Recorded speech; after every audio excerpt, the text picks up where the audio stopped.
So, Added that mic. I know. So we got Christopher Speller, head coach Mike DeGeorge, and Blaise Threatt here with us. Coach, we'll start with you. 2-0 week last week. Just give us a quick recap of how you thought those games went. Yeah, it was a good weekend for us. We faced two very different styles of opponents, and I thought the guys responded well in both circumstances. Northern New Mexico throws a lot at you defensively. They're just going to keep changing up. Anytime you have success against something, they'll just go to a new defense, and I thought our guys stayed poised, handled the pressure, and we had, I think, the fewest turnovers we had all year in that game, which was great.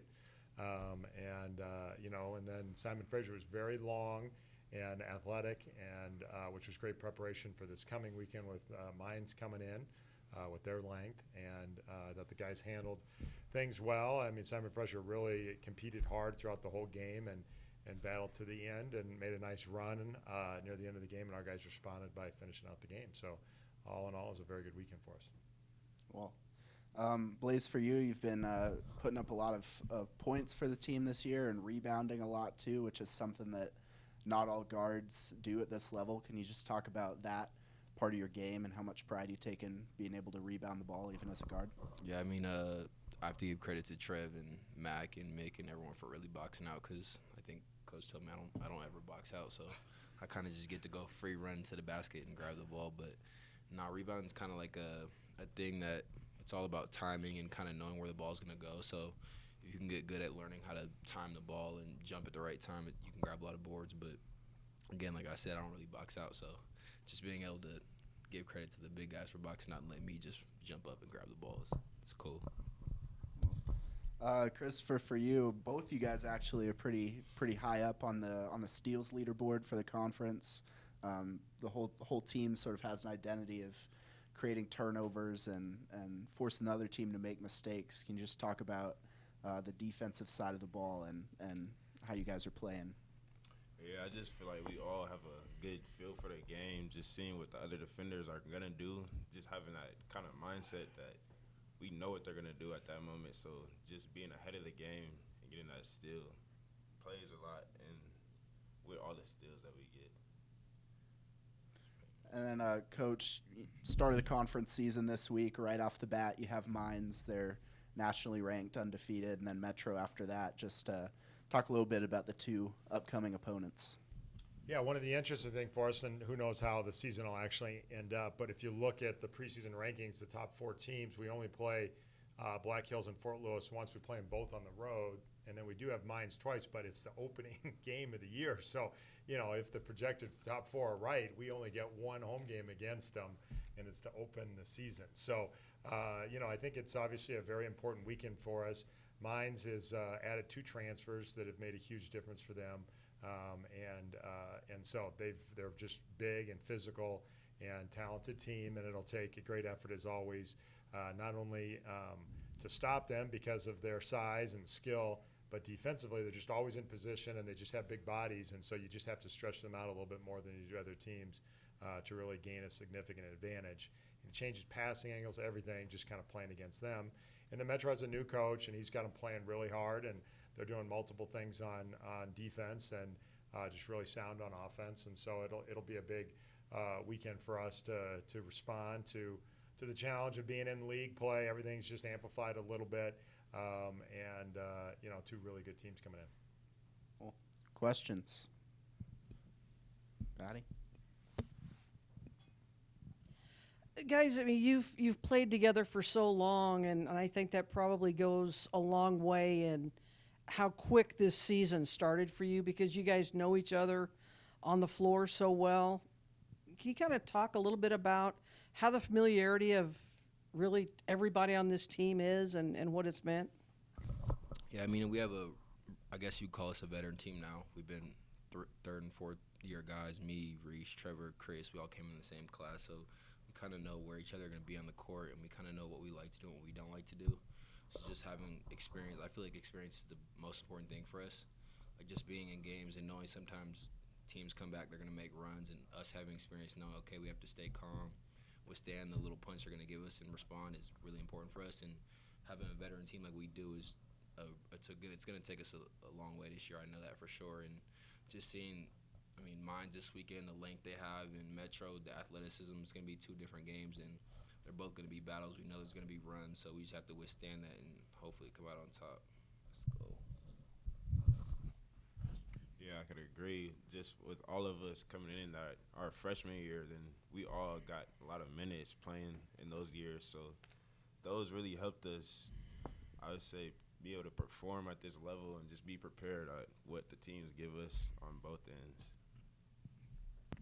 See, and Mike, and this is the era of everybody has transfers and the portal and everything. And how important was it when all the guys, like you said, a few weeks ago, they committed to this program? So, you look at the portal to see what's out there, but you didn't have a need to go out and bring in transfers this year. Yeah, I think that the transfer portal overall is really good for college basketball. I think it holds coaches accountable to treat players well and to create a quality environment. And I think the fact that we haven't had anybody lead through the portal speaks that we're working really hard to create a culture that players want to play in and can have success in. And I also think then there's a two-way street. If guys commit to us that we believe in and invested in, and then we try to go and recruit over their head with a transfer, I think that says something to them. I think it impacts your culture. So certainly we're always going to try to better our program and help the guys that we have succeed, and maybe a transfer is the right thing for that. But with this group and the group we had back, we really believed in them and wanted to invest in them and show them that same commitment they showed us. For you two, been able to get a lot of people scoring points, and kind of going back to the experience, is that something that, you kind of know where one another's going to be, trying to find the open player, something like that, just able to have a bunch of different people scoring at, on the court? Yeah, last year I think KB talked about it a couple of days ago. He said in that Black Hills game we couldn't score the ball, which I think we all felt on the court we had trouble scoring. So this year we really picked up working on our spacing and kind of knowing where people are going to be on the court, and knowing once, okay, we get it to the two side, this is what we're supposed to get into. And kind of, the biggest word they always use in our program is flow for our offense. So just being in a flow kind of gets everyone involved. It doesn't just, I feel like last year was a lot more isolation and, I don't know what to do, I'm just going to go one-on-one. So this year I feel like us increasing our flow and our spacing and our movement has kind of helped everyone get involved offensively for sure. Yeah, just knowing that I have trust in my whole team. Everybody has confidence that they could go score whenever they want. So if just I'm not getting a bucket, or Blaise or Trev or anybody's not giving a bucket, we could just pass it out and know that we'll be able to get the points that we needed. So a question for all of you. The season's still relatively young and you're starting RMAC play, but at the same time, you guys are undefeated at home so far this season. How's that feel? One, just to feel like, do you guys feel more confident at home? Do you feel like this is something, as a coach, you guys stress like, hey, we got to win the home games? Just walk me through kind of the mentality you guys take whenever you're in Grand Junction, welcoming in opponents. Obviously we want to win every single game at home the whole year. We have a good home crowd. I know it's hard for people to come play here.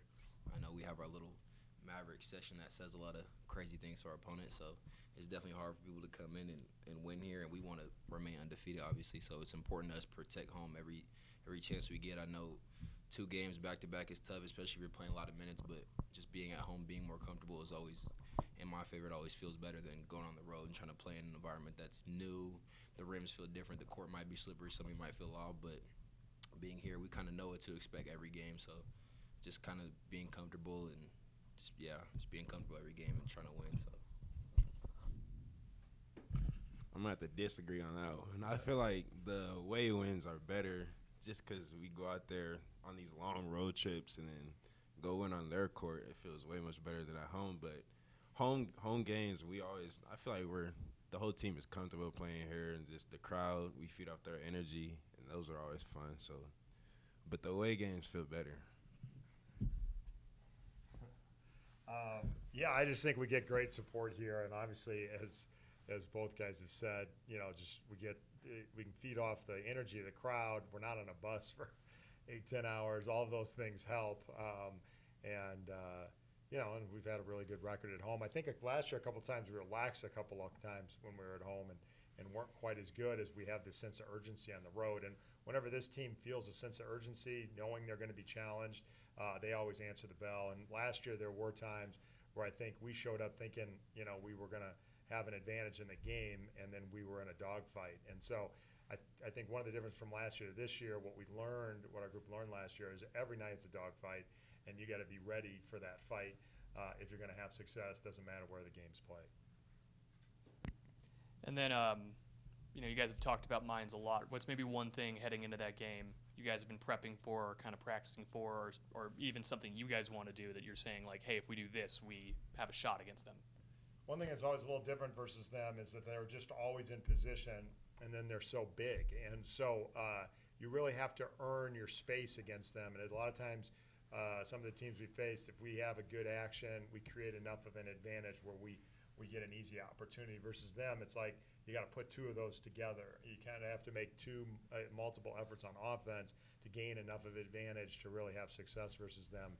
And that's a hard thing to prep for because you can't really sense it or feel it until you're in the game. 2 years ago, we really struggled in the first half of that first game and just couldn't score because we really hadn't seen anybody like them all year. But as the game wore on, we slowly started to be able to play with better pace, make multiple efforts on the offensive end that created big enough advantages, because we do have a quickness advantage versus them typically, but you got to earn that space before that quickness becomes a factor. So, to me, that's the biggest thing playing against them always, and then you just got to be ready for the physical battle at the defensive end because they are just a big physical team.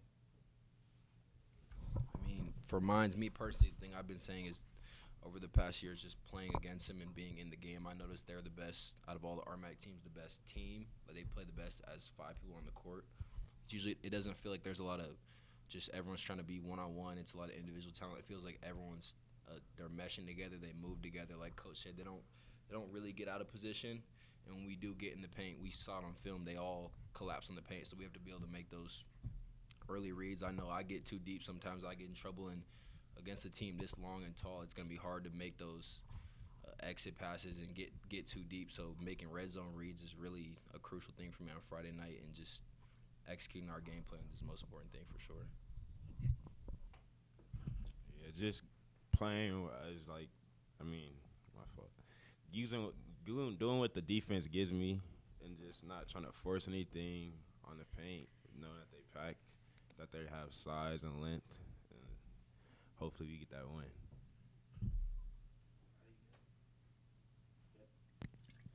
All right, you guys, question of the week.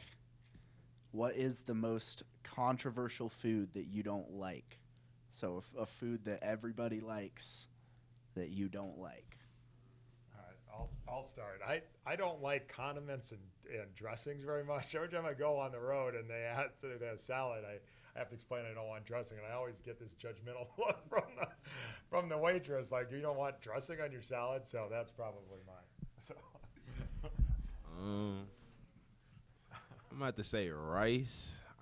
Rice just makes me feel sick, so I might be allergic to it, but I'm gonna go with rice. I love rice. The most controversial food I think is probably grapes. I hate grapes, and I absolutely hate raisins. Like, raisins are the most disgusting food ever created. And just to add, peanut butter is a great food because Chris is allergic to it.